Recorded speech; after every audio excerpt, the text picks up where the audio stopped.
Alors, exercice 51. On a deux quadrilatères qui sont tracés et on nous demande si ces deux quadrilatères sont des rectangles. Tout d'abord, le premier, qui se trouve ici. Donc, on a un quadrilatère avec un codage, donc sur les diagonales. Donc, on remarque déjà, d'après les codages, que les diagonales se coupent en leur milieu. Donc, si un quadrilatère a ces diagonales qui se coupent en leur milieu, alors c'est un parallélogramme.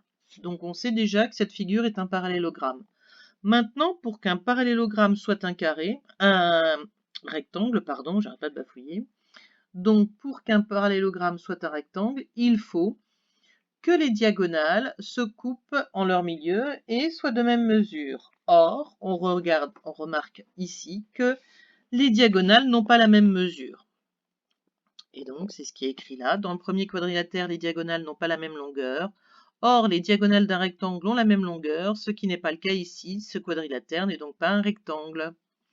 Ensuite, on passe au deuxième qui se trouve là. Donc, c'est le 2 ici. Ça, c'est le premier. Hop. Donc, on a cette fois-ci un quadrilatère avec deux angles droits et un angle de 89 degrés. Or, si un quadrilatère est un rectangle, alors ces quatre angles sont droits. Or, ici, dans ce quadrilatère, on n'a que deux angles droits. Donc, ce quadrilatère n'est pas un rectangle.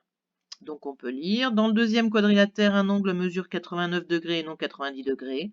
Or, un rectangle a quatre angles droits, ce qui n'est pas le cas ici. Ce quadrilatère n'est pas un rectangle. Donc ensuite, on passe aux petites démonstrations. Donc, le premier, le quadrilatère chat est un parallélogramme tel que AT égale TC. Donc, moi, j'aime bien travailler avec une figure. Donc, déjà, hop, je fais un parallélogramme particulier, donc je vais gommer. Voilà, magique. Donc, j'ai un parallélogramme, hop, hop, qui s'appelle CHAT. Qu'est-ce que je sais sur ce parallélogramme? Je sais que AT est égal à TC. Je sais qu'ici, j'ai la même longueur que là. Je vais mettre un codage comme ça. Alors, donc, qu'est-ce qu'il faut regarder? Il faut regarder dans les propriétés des parallélogrammes particuliers, quelles sont les propriétés du losange. Un losange est un parallélogramme qui a deux côtés consécutifs de même mesure. Or, il se trouve que dans notre parallélogramme chat, on a AT égale TC, qui sont deux côtés consécutifs du parallélogramme et qui ont même mesure. Donc, on peut en conclure que c'est un losange. Chat est un parallélogramme et AT égale TC. Or, si un parallélogramme a deux côtés consécutifs égaux, c'est un losange, donc chat est un losange. Ensuite, on a un quadrilatère gris. Hop, moi j'aime bien faire un petit croquis. G, R, I, S. Bon, c'est pas très joli, mais à main levée, c'est pas évident. Hein, c'est déjà bien de pouvoir enregistrer. Donc R, I, S. J'ai mis l'arc-en-ciel en plus.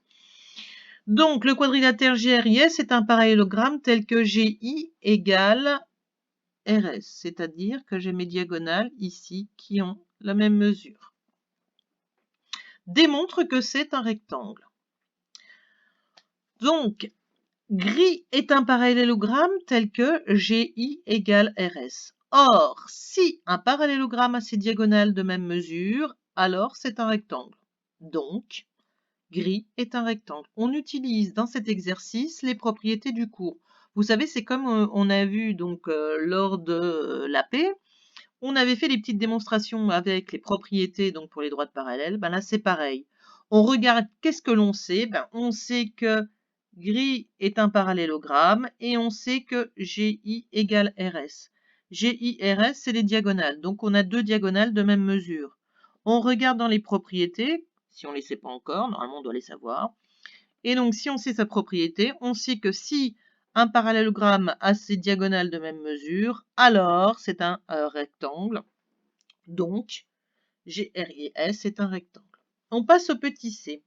Le quadrilatère NUI, donc hop, je refais hop, NUIT, est un parallélogramme de centre S, donc hop, j'ai le centre S, tel que SN, donc la longueur là, égale SU, égale cette longueur-là. On a utilisé dans un précédent exercice. Et les droites IN et TU sont perpendiculaires. Donc ça veut dire que les diagonales, elles sont perpendiculaires. Alors, donc on va utiliser toutes ces données. Déjà, si un parallélogramme a ses diagonales qui sont perpendiculaires, alors c'est un losange. Donc on peut déjà en déduire que NUIT, c'est un losange. Là, on a utilisé donc une première donnée